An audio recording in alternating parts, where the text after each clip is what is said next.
Okay, good morning po. Buksan po ninyo ang inyong pong mga Biblia sa Book of Zechariah. Zechariah chapter 8. Now, almost 6 months na po nating pinag-aaralan ang Book of Haggai, Zechariah. Kung sa Book of Acts, merong Peter and John, sa post-exilic history po ng Israel, merong pong Haggai and Zechariah.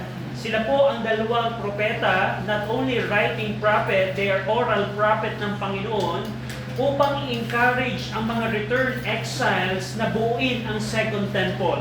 And of course, we started our study 6 months ago sa Book of Haggai, and now we are now in the Book of Zechariah, and we are in Zechariah chapter 8. Now ito pong Zechariah chapter 8, yung chapter 7 and 8, isa po itong unit ng Book of Zechariah na sagot ng Panginoon sa tanong ng mga delegation. Kailangan pa ba nating ituloy yung fasting na ginagawa natin? Remember, nung tayo ay sinakop ng Babylonia, nagkaroon tayo ng mga fasting. Ang tanong ng mga delegation ito sa mga priests and sa mga prophet, Joshua the high priest, kailangan pa ba namin ituloy? At base sa tanong na yon, the word of the Lord came to Zechariah at nakita natin in chapter 7, ng Zechariah chapter 7, ang sagot ng Panginoon, bakit nyo itutuloy yan? In reality, ginagawa niyo yung fasting, hindi ito para sa akin, kundi para sa inyong mga sarili. So that's number 1. Number 2, sa chapter 7, nakita natin na bakit nyo itutuloy yung fasting? Bakit hindi nyo consider yung inyong mga social sin? Yung injustice ninyo sa inyong society? Hindi pwedeng magkaroon kayo ng fasting sa Panginoon at the same time, mali ang relationship nyo sa inyong neighbor. Pangatlo, nakita natin in chapter 7 na ipinaalala ng Panginoon kung paano itong mga Hudyo, yung kanilang mga fathers ay nireject ang Panginoon. And in chapter 8, which we saw last week, from verse 1 hanggang verse 15, ipinakita ng Panginoon na kung kayo ay susunod sa akin, merong blessing akong ipapakita sa inyo, which is contextually referring sa restoration of Jerusalem in the Millennium Kingdom. Pero kung i-reject ninyo ako, yung mga pestilence, yung mga sumpa na ipinataw ko sa inyo, naalala ninyo, dahil nireject ninyo ako nung bumalik kayo sa Promised Land, ayaw nyo itayo yung temple, hindi ko aalisin yun. And now, ang ating pag-aaralan po today is verse 16 to 23, which is the continuation po ng response ng Panginoon sa tanong ng mga delegation. Now, dito po sa section ito, makikita natin yung tatlong bagay. Una, nag-issue ng command ang Panginoon sa kanila. Ano ang mga dapat nilang gawin upang i-restore ang kanilang relationship sa kapwa Hudyo. Remember, they want to keep fasting, pero ang problema sa kanila, mali ang kanilang relationship sa kanilang kapwa. And the Lord issues series of command sa verse 16 hanggang 17. Pangalawang bagay na makikita natin sa sagot ng Panginoon is the replacement of fasting with cheerful feast. Now, pinakita dito ng Panginoon na papalitan ninyo yung inyong mourning, yung inyong weeping, na ito ay nakakagalak na mga pagdiriwang. At panghuli, ipinakita din dito ng Panginoon na sagot kay Zechariah yung establishment ng Jerusalem bilang sentro ng pananambahan ng hindi lamang ng mga Hudyo at ng mga Hintil. Now, babasahin ko po yung verse 16 and 17, and we're going to see each verse ng section ito. Zechariah 8, verse 16 and 17, "These are the things that ye shall do. Speak ye every man the truth to his neighbor, execute the judgment of truth and peace in your gates, and let none of you imagine evil in your hearts against his neighbor, and love no false oath, for all these are things that I hate, saith the Lord." Shall we pray? Ama namin Diyos na makapangyarihan sa lahat na nasa langit, salamat Panginoon sa katotohanan na sinabi po ng aming Panginoong Kristo na kung merong 2 o 3 nag-gather sa pangalan niya, ay ang presensya niya, Ama, ay nadito. Kamangha-mangha, Ama, dahil Hindi naman kami kilala, hindi naman kami popular, pero ang Panginoong Kristo ay nasa kalagitnaan po namin. Salamat din naman sa inyong salita na ibinigay niyo po sa amin dahil sa Word of God, meron po kaming source of truth. Salamat din sa Espiritu ninyo na nananahan sa mga mananampalataya na nagbibigay ng kaunawaan ng inyong pong salita. We pray na sa umagang ito, tulungan niyo kami na maunawaan namin ang accurate, precise interpretation ng Zechariah chapter 8 so that we can discover the truths of this section ng inyong salita so that we can apply ang mga truths nito in our lives. We pray na kahabagan niyo kami at kawaan sa ngalan ng aming Panginoong Kristo. Amen. Amen. So, unang sagot ng Panginoon is, mga Hudyo, nagtanong kayo sa akin, kailan kung itutuloy ninyo ang mga fasting na ginagawa ninyo? Ang sabi ng Panginoon, ito ang mga kailangan nyo gawin. In verse 16 and 17, in response to the inquiry from the delegation, the Lord listed the things that these Jews were to do. Ito pong listahan na ito po ay listahan upang i-address ang kasalanan na kanilang ginagawa sa kanilang kapwa. Yung una, tandaan, tingnan niyo po previously in Zechariah 7, go over in Zechariah 7, verse 9 to 10, thus speaketh the Lord of hosts, saying, execute through judgment, and show mercy and compassion every man to his neighbor, and oppress not the widow, nor the fatherless, the stranger, nor the poor, and let none of you imagine evil against this brother in your heart. So previously, sa same context, ang Panginoon, inutusan niya na ang mga Hudyong ito na mag-execute kayo ng judgment, magpakita kayo ng habag at awa, i-stop ninyo ang oppression sa mga nangangailangan, at itigil niyo na ang pag-iisip ng mga maling bagay sa inyong kapwa. In addition, dito sa Zechariah 7 verse 9 to 10, nagdagdag ang Panginoon ng another 4 commands sa kanila. Ano po yun? Yung una, sa verse number 16, going back in Zechariah 8:16, unang utos ng Panginoon is speaking every man the truth to his neighbor. Umpisahan ninyo na magsalita kayo ng katotohanan sa inyong kapwa. Mag-umpisa na kayo. Ini-indicate po dito na yung society ng mga Hudyo na bumalik from Babylonia ay puno po ng kasinungalingan. Na question in our time, meron bang truth sa ating society right now? Meron bang truth? Pag sinabi ng corporation na yung alak ay okay lang, ang society ba natin ay tinatanggap to as katotohanan? Yes. Pag sinabi ng advertisement na it was proven by dentists. So, ang point ko po dito, yung society po natin ay katulad ng society ng mga remnant na ito na puno ng kasinungalingan. And the Lord is commanding them, speak now ye every man the truth to his neighbor. Prophet Micah, in Micah chapter 6 verse 12, ito po ay 200 years prior Zechariah, dinescribe na po ni Micah ang situation ng Northern Kingdom and Southern Kingdom, ano ang klase ng society ang meron sila. In Micah 6:12, tingnan po ninyo ito.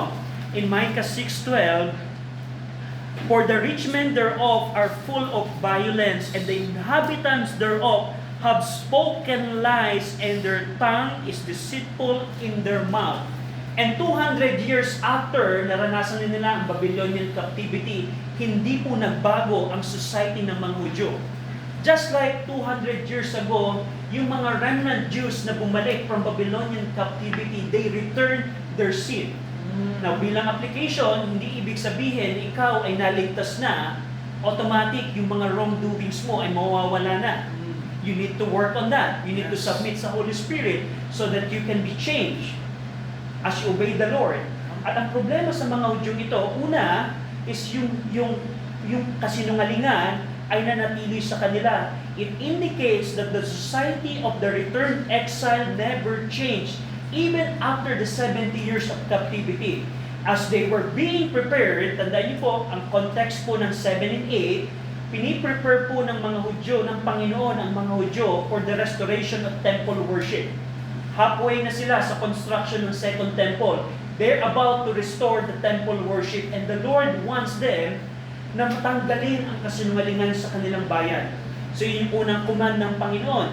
Pangalawang command, the Lord commands them, execute the judgment of truth and peace in your gates. Yung gates po dito na tinutukoy, ito po ang meeting place ng mga elders kung saan dinidecide nila yung mga reklamo. Parang in our time, pag may reklamo ka sa kapitbahay mo, pupunta ka kay barangay captain. At yung time po ng mga Hudyo, sa mga gates po sila pumupunta. According sa Deuteronomy 21 and Ruth chapter 4, you can see that details. Pero sinabi ng Panginoon sa kanila, execute the judgment of truth and peace in your gate. Katulad ito ng Zechariah 7, kung titingnan po ninyo ang Zechariah 7, ang sabi ng Panginoon in Zechariah 7:9, execute through judgment. Anong ibig sabihin po nito? Ini-indicate lamang po ng utos na ito na yung society ng mga Hudyo during the time of Zerubbabel is full of injustice. Full of injustice. Now, tandaan po ninyo, ang Bible ba ay para lamang pang-spiritual? Ang Bible ba ay puro lamang pang mga church members? Ang Bible ba ay para lamang sa prayer or para lamang sa mga spiritual bagay? No, ang Bible po na hawak po natin, it covers the whole area of life, Amen. including judicial system. Amen. Ang society po ng mga Hudyo during that time, merong corrupt judicial system. And the Lord rebukes them by saying, now you're asking if you're going to continue your fasting, but before you do that, I want you to execute true judgment. I want you to execute judgment of truth and peace. Inuutos lamang dito ng Panginoon na umpisahan nyo ng mag-render ng judgment according to the truth. Ano ang katotohanan? At hindi lamang doon, mag-execute kayo ng judgment that would promote peace. Sabi doon, execute the judgment of truth and peace. Ibig sabihin, yung inyong judgment ay dapat magpo-promote ito ng kapayapaan. Kung halimbawa, merong nagreklamo ng kapitbahay, instead na pagtalunan ng kapitbahay na yon, ang gawin ninyong judgment ang magpo-promote ng kapayapaan sa bawat parties. So that's the second command. Not only speak ye every man the truth. Pangalawa, execute the judgment. Pangatlo, and let none of you imagine evil in your hearts against his neighbor. Similar to Zechariah 7:10, balikan muli natin yung Zechariah 7:10. Yung huling bahagi ng verse number 10, let none of you imagine evil against his brother in your heart. So hindi lamang merong lie sa society, hindi lamang may injustice sa judicial system. Pangatlo, yung society na meron sila, ang Panginoon ay, ang mga tao ay merong attitude na mag-isip ng masama. Just like in our time, I agree that in our time, ang maraming tao, ito ang attitude sa kapwa. Paano ko kaya malalamangan, paano ko kaya mai-scam yung mga kaklase ko? Paano kaya ako makakapandaya sa exam? Paano kaya ako makakapag-oppress ng ibang tao? Paano ko kaya mananakaw ang pera ng gobyerno? And so on and so forth. Ganon ang society nila. And the Lord commands them, you need to stop. You need to, the Lord forbids them from planning evil against others. Itigil nyo na ang pag-iisip ng masama sa kapwa. Now, ito pong society, during 518 BC na ating pong pinag-aaralan, it is the same society 200 years ago, going back in Micah chapter 2. So si Micah, around 700 BC, if I'm not mistaken, 200 years before Zechariah, ang sabi niya sa society ng Northern and Southern Kingdom, in Micah 2, verse 1 and 2, may request na basahin natin ito ng sabay-sabay. Ready? Read. Woe to them that devise iniquity and work evil about their beds. When the morning is light, they practice it, because it is the power of thy hand.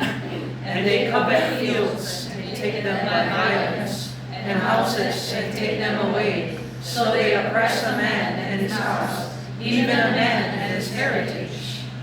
So, 200 years prior, ang society ng mga Hudyo, that's their attitude. Upon their bed, ano kaya ang gagawin kong kalokohan? And upon the morning, gagawin na nila yung kalulukohan.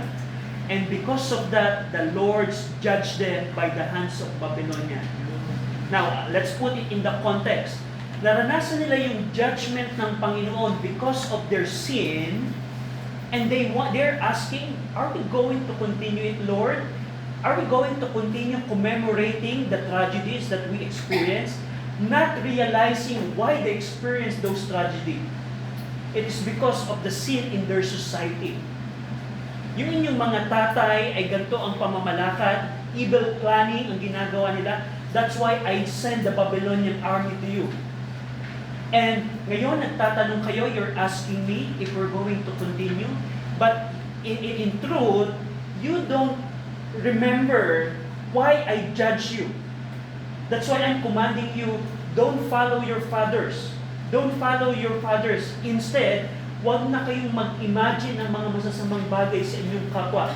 So do you follow kung bakit binigay ng Panginoon yung mga komanda ito? Yung kanilang mga fathers, before captivity, ganun ang kanilang sistema. And because nung bumalik na sila, gusto nilang i-commemorate yung tragedy ng 586 BC, but they don't want to know and realize why they experienced 586 tragedy, 586 BC tragedy. So, dito, itinatama ng Panginoon ang kanilang mindset na huwag niyong gayahin yung inyong mga fathers. Huwag niyong gayahin yung mga fathers. Instead, baguhin yung inyong society by not thinking evil plans against your neighbor. That's command number 3. Command number 3. Pang-apat at panghuli, mapapansin nyo sa Zechariah 8, sabi ng Panginoon, love no false oath. Huwag niyong nasahin, huwag niyong mahalin ang mga false evidences or false mga perjury and false evidences. Ini-indicate po ng command na ito na yung klase ng society na meron sina Zerubbabel, sina Joshua, sina Zechariah and Haggai ay puno po ng mga maling ebidensya. Maling ebidensya. Now, in our time, Philippines is just like the time of Zechariah. If you're aware, like what I mentioned a while ago, ang Bible po ay hindi lamang pang-spiritual. It deals also political aspect of our life. Now, kung alam niyo po ang history ng previous administration, yung time ni Laila de Lima, you know all of that, base sa mga ebidensya ng mga witnesses, na convict si Laila de Lima. But later on, we found out that those witnesses that the previous administration ay mga false witnesses. And they love to do that. Similar to the time of Zechariah, they love false oath. Hindi lamang they do false oath, they desire to do false oath. And the Lord's commanded them, you need to stop doing that. We're going to restore the temple worship. Don't you remember the society of your fathers? That's why I judged them. Now is the restoration. I want you to stop loving false oath. And ito pong bearing false testimony, if we know in Exodus 20, the Lord forbidden that in the Decalogue. Yung pagbibigay ng maling patotoo. For example, pumunta ka sa, halimbawa, nahuli kayo ng inyong teacher na merong mga cheating na nangyayari. And in order na makataka sa punishment, sasabihin mo, ma'am, sir, hindi ko nakita. Hindi ko alam. Innocent yung taong ito. That's false oath. And yung society ng mga returned exile, they desire and love false oath. At dito, makikita natin, dineclare ng Panginoon na yung speaking lies, kanina, yung injustice, yung planning of evil, and false oath, these are the things that I hate. These are the things that I hate. Now, tulad ng tingnan niyo po yung language ng Panginoon, yung huling bahagi ng verse number 17. For all these are things that I hate. Now, that is a serious word.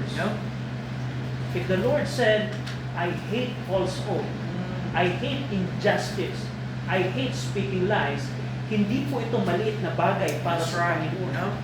Now, if you're going to compare yung mga speaking lie, injustice, planning of evil, Solomon also mentioned that in Proverbs chapter 6. Sabi ni Solomon, these 6 things that the Lord hate, yet 7 are abomination unto him: a proud look, a lying tongue, and hands that shed innocent blood, an heart that deviseth wicked imagination, feet that swift in running to mischief, a false witness that speaketh lies, and he that soweth discord among brethren. Those are abomination unto the Lord. The Lord hates that. And as they prepare, as yung society ng mga remnant Jews about to finish the second temple, and they're about to restore the temple worship, the Lord wants them na maitama ang kanilang society by issuing this command. So yun po yung unang bahagi. Verse 18 hanggang verse 19, may request na basahin natin. Zechariah 8, verse 18 and 19. Ready? Read. And the word of the Lord of hosts came unto me, saying, Thus saith the Lord of hosts, the fast of the 4th month, and the fast of the 5th, and the fast of the 7th, and the fast of the 10th shall be to the house of Judah joy and gladness, and cheerful feasts. Therefore love the truth and peace. So, ito po ang pinaka-direct sagot ng Panginoon sa inquiry ng Zechariah 7 verse 2 and 3. Are we going to continue, Lord, yung mga fasting? And the Lord answered here na yung fasting na ginagawa nila, which is empty, it will be replaced by joy, gladness, and cheerful feast. Mula sa pagka-commemorate ng tragedy na nangyari sa kanila, sa kamay ng mga Babylonia, ang sabi ng Panginoon, you're going to replace it with joy, gladness, and cheerful feast.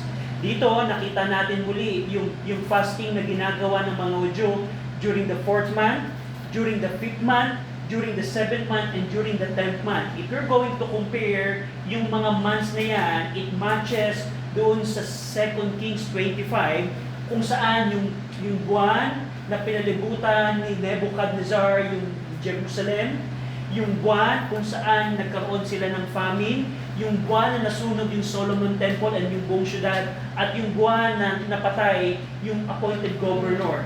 And because of those tragedies, as we studied 2 weeks ago, yung mga Hudyo na nasa captivity, they made a fasting to commemorate those tragedies. Commemorate those tragedies. Pero ang sagot ng Panginoon, ito ay papalitan ng kagalakan, ng joy, gladness, and cheerful feast. So, ang mga Hudyo dito, one problem with this man-made fasting that they do, they fasted to mourn the loss of their city and the temple, rather than to commemorate the Lord's judgment and their own repentance. So, tulad ng napag-aralan natin 2 weeks ago, it is possible that we're doing religious thing in the church set up, but we don't really realize why we're doing it. So ito po yung problem ng mga Hudyong ito. Dahil sa kanilang tradisyon na pagpapas, tinatanong ng nila, Panginoon, itutuloy ba namin to? And sagot ng Panginoon, ito ay papalitan ng kagalakan. And we're going to see why. Dito po makikita natin, as they replace the fast with feast, the Lord commands them to love the truth and peace. In connection to the commands a while ago, I want you na mahalin wag nang mahalin yung false oath, wag nang mahalin yung injustice, wag nang mahalin yung lies. Instead, mahalin ninyo ang katotohanan at ang kapayapaan. So, I want you to notice na yung setup dito ng Panginoon is yung religious aspect ng buhay ng mga Hudyo is directly connected to their society, on how they behave in the society. In application, Pwede kang maging church member na mukhang tapat ka sa Panginoon, faithful ka sa Panginoon, but the real matter is, how do you behave in your workplace? That's right. How do you behave at home? Yeah. How do you behave kung wala ka na sa church? Yun. At ang problem sa mga Hudyo ito, they want to become seemingly holy sa Panginoon, but yung kanilang horizontal relationship to their neighbor ay merong problem. You cannot do that. Amen. It is Sure. hypocrisy. It is hypocrisy to say, tumayo dito, kantahin ang holy, holy, holy, but the rest of the week, ang kinakanta mo ay mga worldly song. Yun. Amen. Preach on, bro. It is isang bagay na sabihin mo na tapat ka sa Panginoon sa kaharap ng mga maraming Kristiyano, but the real question is, how is your life outside the church? So, yun ang point ng Panginoon dito. Amen. You want to continue yung fasting, but in reality, merong problema sa inyong society. What I'm commanding you is love, truth, and peace. And huling bahagi dito, verse 20 to 23, sabi ng Panginoon, basahin po natin ang verse 20 to 23. Ready? Read. Thus saith the Lord of hosts, it shall then come to pass, that there shall come people and the inhabitants of many cities, and the inhabitants of one city shall go to another, saying, Let us go speedily to pray before the Lord, and to seek the Lord of hosts. I will go also. Yea, many people and strong nations shall come to seek the Lord of hosts in Jerusalem, and to pray before the Lord. Thus saith the Lord of hosts, in those days it shall come to pass, that 10 men shall take hold of all languages of nations, even shall take hold of the skirt of him that is a Jew, saying, We will go with you, for we have heard that God is with you. Now, we need to understand these verses by knowing what is Jerusalem at this time.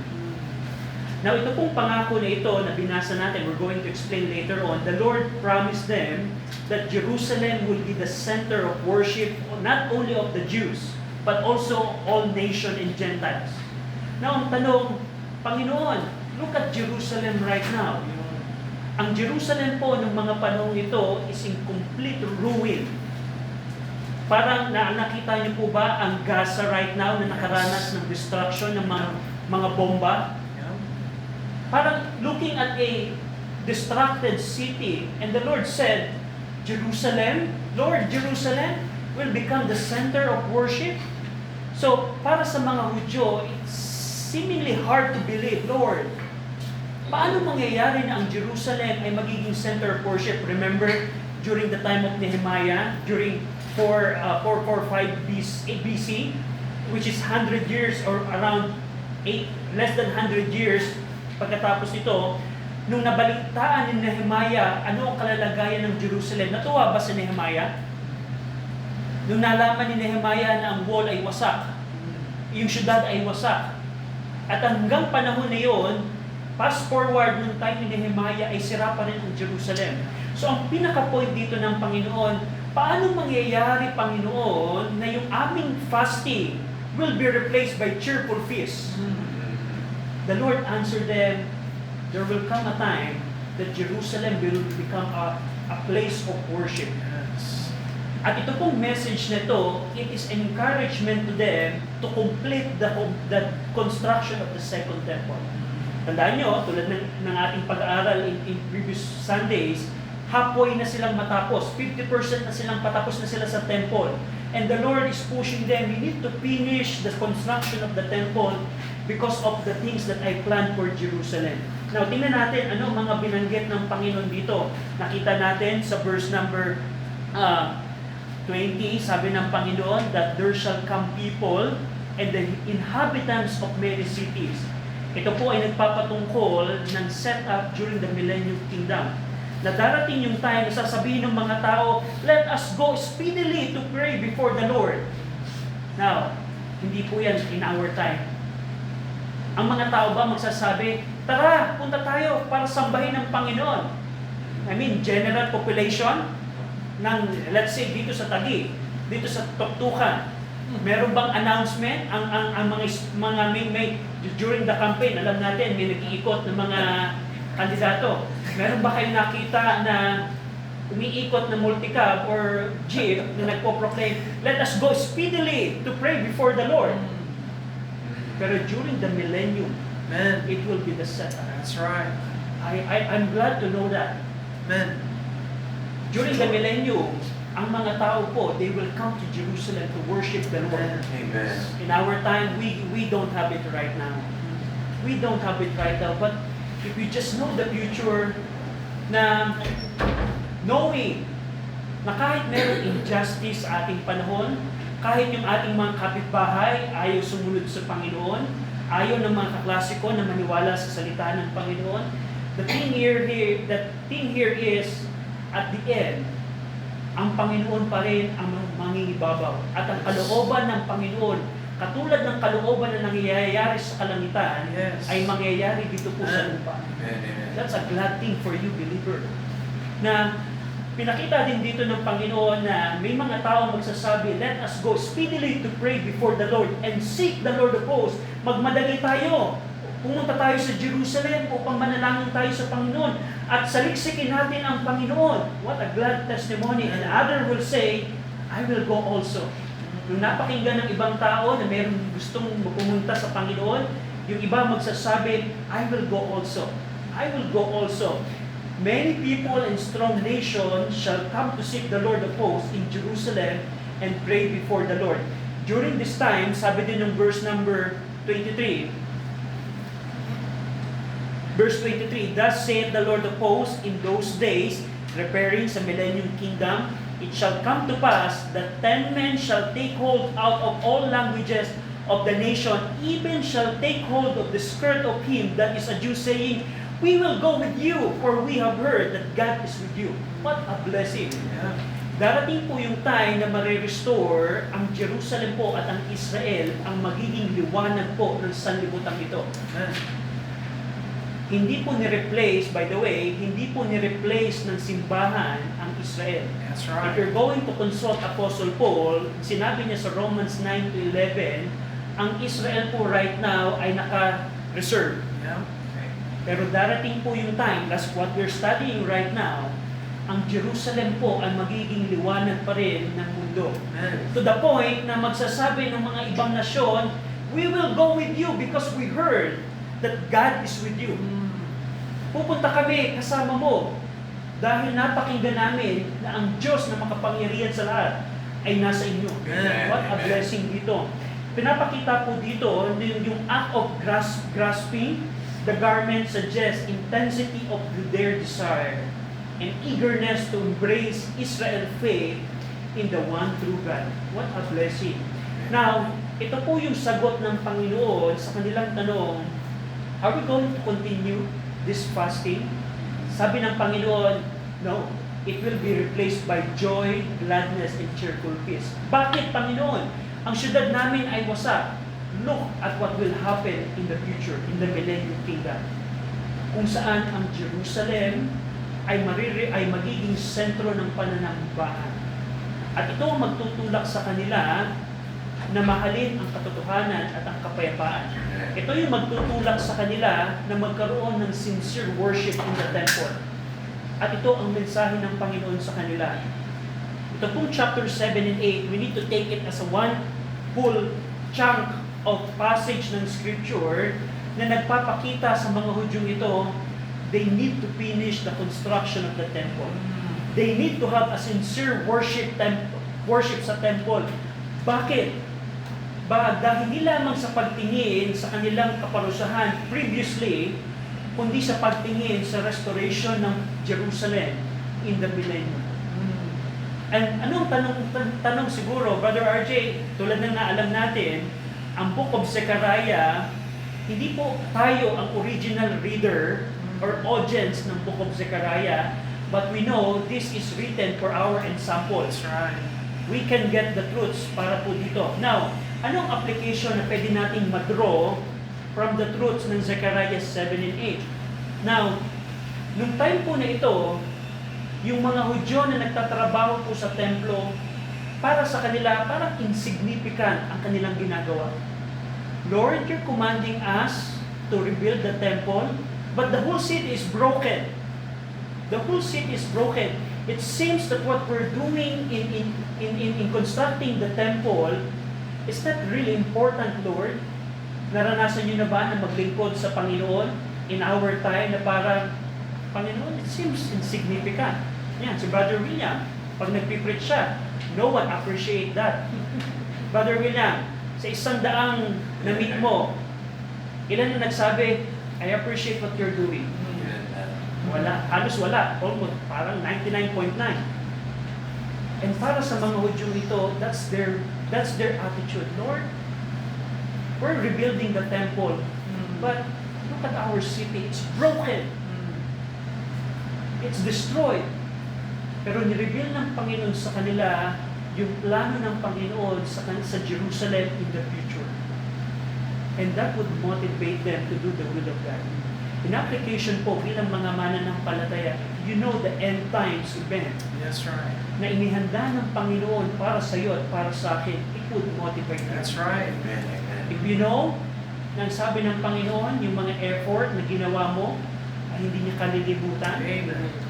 Ako ikaw ay naglingkod sa Panginoon, bibigyan kanya ng rewards. Amen. Amen. That would be your motivation. Kahit it seemingly, ang ginagawa mo ay parang hindi importante. Parang it seemingly na parang walang nakaka-appreciate sa'yo. But the thing here is, if you will anchor your mind to the things that the Lord prepared for you, it will motivate you to be faithful in the Lord. Amen. That's It right. would motivate you to do the will of God in your life. Amen. And that's the truth na pwede natin makuha sa katotohanan ito. Ang problema sa ating panahon, una, hindi nakalagak yung ating affection on things above. That's the problem. Maraming Christian, they're just doing the things that they are doing because they don't set affection on things above. That's why you're discouraged. That's why it's easy for you to escape church. John.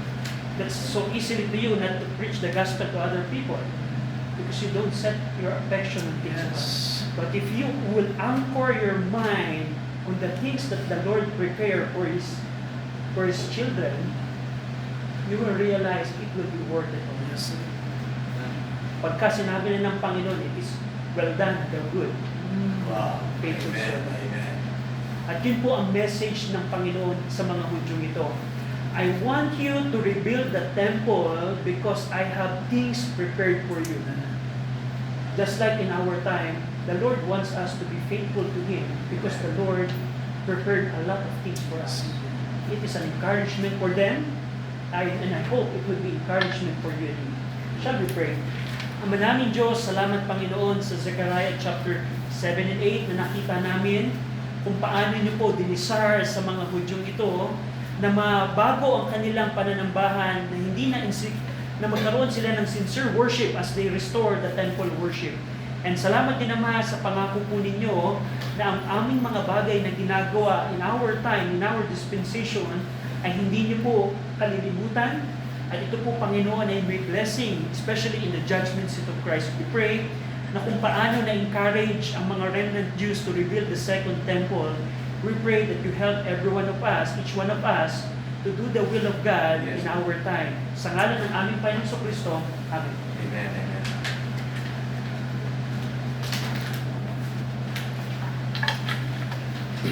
Manatili po tayong nakatuwa at nakapikit.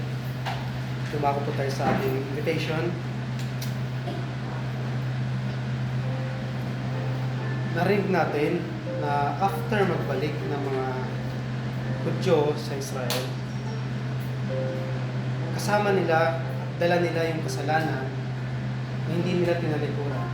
Nakita natin na ang dahilan kung bakit sila napunta sa Babylonia, bakit sila captive, ay dahil sa kasalanan. Ngunit nung bumalik sila muli sa Israel, yung kasalanan na meron sila at dala, ay nadala ulit nila. So, may kita natin na yung kasalanan na yun yung dahilan. Pero bakit hindi mabitawan ng Israel? Kaya may kita natin na merong promise ang Diyos sa kanila na kung sila ay susunod sa Diyos, sila ay tatalima sa utos ng Diyos ay may blessing. Kung sila hindi susunod sa Diyos ay may curse. Isa na doon ang hindi pagiging mabuting kapitbahay at walang tunay na maayos na relationship sa neighbor. Dahil nga, wala silang tunay at intimate na relationship sa Diyos. So Brother Kenneth, please pray for me. I don't have a real and intimate relationship sa Diyos. Ngunit nais kong magkaroon ng tunay at intimate na relationship sa Kanya. I am willing to repent for my sins and believe in the Lord Jesus Christ. Kung gano'n ang panalangin mo, pwede ko bang makita yung kamay? Amen? Amen. Sa atin naman bilang mga mananampalataya. So nakita natin na yung papaano yung nangyari sa Israel. So Brother Kenneth, I am saved, but please pray for me. Minsan nakakalimutan ko na mahalin yung katotohanan, na mahalin yung truth and peace. Kaya minsan yung buhay ko sira-sira, yung buhay ko puro problema, yung buhay ko punong-puno ng giyera dahil sa pagtalikod ko sa peace, dahil sa pagtalikod ko sa kapayapaan. But I am willing to repent at bumalik sa Diyos and to look forward sa rapture at sa millennial kingdom. Kung gano'n ang panalangin mo kapatid, nais ko makita yung kamay. Amen. Amen. Let's pray. O Amang dakila, makapangyarihan sa lahat. Ama, nagpapasalamat po kami sa inyong banal na salita na aming napakinggan. Napakaganda po Ama ng inyong plano sa buhay ng Israel. Napakaganda po Ama at perfecto po ang inyong plano para sa kanila. Ngunit dahil sa kasalanan, Ama, nasira ang maayos na plano niyo para sa kanila na hindi humaba. Tulungan niyo po patuloy Ama na kami bilang mga Kristiyano, tulungan niyo po Ama na ang aming buhay Ama ay nakasunod sa inyong kalooban Ama. Natingnan namin Ama na kung saan kami pupunta, tingnan namin yung banal na salita, kung tama ba itong lalakaran namin, umalik. Tulungan niyo po kami Ama na lumakad kami Ama na may pagmamahal sa inyo. At tulungan niyo po Ama na inyong panasita na aming narinig sa umagang ito na patuloy Ama na ma-memory namin at patuloy Ama na i-keep namin sa aming mga puso't isipan at tulungan niyo po Ama na patuloy po namin ito na may bahagi namin Ama sa aming kapwa mananampalataya at kundi po Ama sa hindi mananampalataya. Tulungan niyo po Ama na kami po ay maging blessing sa ibang tao. At Ama, binabalik po namin sa iyong karangalan. In Jesus' name we pray. Amen. So before tayo mag-dismiss, pag-pray po natin ang pagkain.